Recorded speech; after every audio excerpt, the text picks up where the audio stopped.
এই নির্বাচনটা কেন ভালো হবে সেটা আমি বলতে চাই। বিএনপি নির্বাচনে জিততে যাচ্ছে খুব বড় মার্জিনে। আলোচনা এখন এটা কি আপনার মত? এটা আমার মত।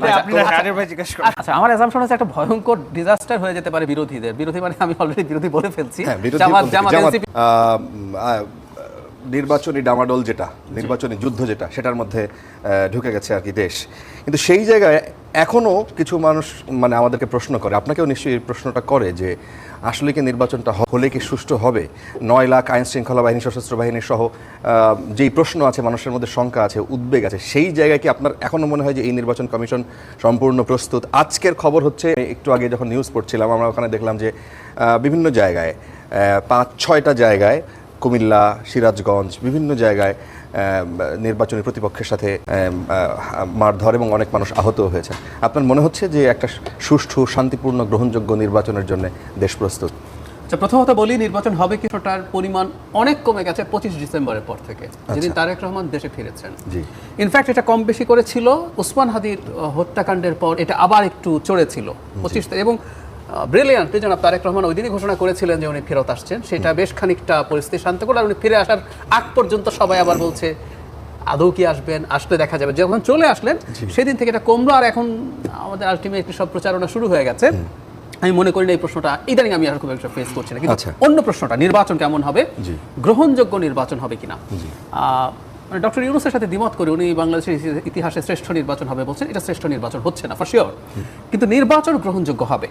আপনি যেসব সংঘাতের কথা বলছেন, এটা গণ অভ্যুত্থান পরবর্তী দেশে নির্বাচনের আগে বা এর মাঝামাঝি সময় যে পরিমাণ সংঘাত হবার কথা ছিল, আমাদের তো সংঘাত কিন্তু হয়নি।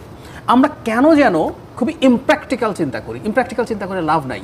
ধরুন আমরা মধ্যপ্রাচ্যে কি হলো, আরব স্প্রিংয়ে কয়েকটা দেশে গৃহযুদ্ধ শুরু হয়ে গেছে, 4টা দেশে সরিয়ে রাখেও নির্বাচন হয়েছে 2টোতে, ইজিপ্ট এবং তিউনিসিয়াতে। সেটা যদি বলি, তার আগ পর্যন্ত সবার মধ্যে যে পরিস্থিতি হয়েছে, বাংলাদেশ মাচ বেটার পারফর্ম করেছে। সংঘাত হবে, মারামারি হবে, আনএক্সপেক্টেডলি, আমরা কোনোভাবে চাই না, প্রত্যেকটা জীবন মূল্যবান, কিছু মানুষ মারাও যেতে পারে। ভারত এত বছর গণতন্ত্রের চর্চা করে আনইন্টারাপ্টেড, ভারতে কখনো কোনো সামরিক শাসন আসেনি, এমার্জেন্সি ইন্দিরা গান্ধী দিয়েছে, কিন্তু সামরিক শাসন আসেনি। তো সেই ভারতের নির্বাচন খুবই সহিংস এখনো হয়, সমর্থন করছি না, কিন্তু এগুলো এক ধরনের প্রবণতা। সুতরাং কিছু সহিংসতা হলেই খারাপ হবে আমি তা মনে করি না। কিন্তু এই নির্বাচনটা কেন ভালো হবে সেটা আমি বলতে চাই। নির্বাচন কমিশন বা সরকার, মানে আইন শৃঙ্খলা রক্ষাকারী বাহিনী, প্রশাসন যে যথেষ্ট প্রস্তুত আছে ট্যাকেল করার জন্য, আমার কাছে আসলে মনে হয় না। তবে যথেষ্ট পরিমাণ সেনাবাহিনীর সদস্য থাকবে এবং এই নির্বাচনটা সেনাবাহিনীর জন্য একটা প্রেস্টিজ ইস্যু, তার চাইতেও জরুরি কথা। এবার একটু বলি, এটা নিয়ে কেউ পাল্টা প্রশ্নই করতে পারেন, আপনি কিভাবে বুঝলেন? সেটা হচ্ছে বিএনপি নির্বাচনে জিততে যাচ্ছে। আচ্ছা, জিজ্ঞেস করতে পারেন কেন আমি ওই আলোচনা এখন? এটা কি আপনার মত? এটা আমার মত। আচ্ছা, এখন এটা আমার মত হওয়াতে কি হয়েছে সেটা বলি। এরকম একটা নিশ্চিত বিজয়, ইফ আই এম কারেক্ট, আপনি ডিবেট করতে পারেন, আমি ভুলও প্রমাণিত হতে পারি, কিন্তু আমার মনে হচ্ছে যে দলটার সামনে আছে সেই দলটা মার খেয়ে হলেও, উস্কানি সহ্য করে হলেও সংঘাতে খুব বেশি জড়াবে না। আপনি খেয়াল করবেন 5 আগস্ট পরবর্তী সময়ে বিএনপি এটা করেছে সাধারণ ছাত্রের নামে। এটা কারা আমরা জানি। জনাব তারেক রহমানের বিরুদ্ধে কুৎসিততম স্লোগান দেওয়া হয়েছে, বাংলাদেশের ইতিহাসে এমন স্লোগান দেয়নি।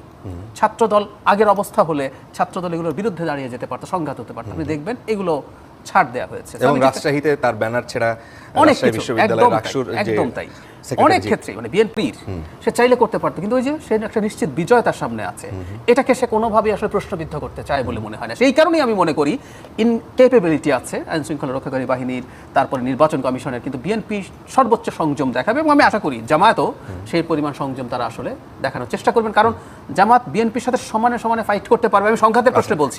আপনি বলছেন যে নিশ্চিত আপনার অ্যাজাম্পশন কি যে কত কত কত সিট পাইতে পারে?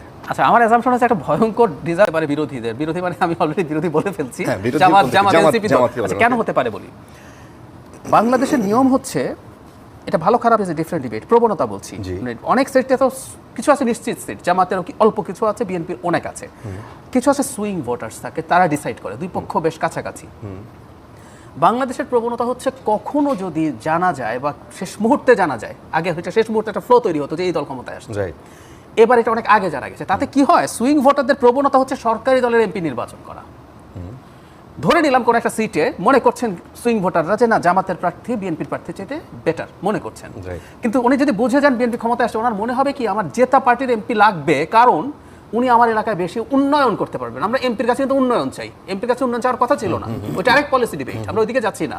তো উনি মনে করবেন যে ওকে ভোট না দিলে- আপনি যেই বক্তব্য কিন্তু আগে আওয়ামী লীগের অনেক নেতাদের কাছ থেকে জি, আমরা শুনতাম, জি, জি। তা আপনারা সেই জায়গায় একটা নিশ্চিত বিজয়ের কথা মানে সামনে নিয়ে আসছেন। এক্স্যাক্টলি বলবেন যে আপনার অ্যাজাম্পশন কি, কত সিট হইতে পারে? ওই যে বললাম, 298টা ধরেন না, ইলেকশন হচ্ছে এরকম পরিবেন।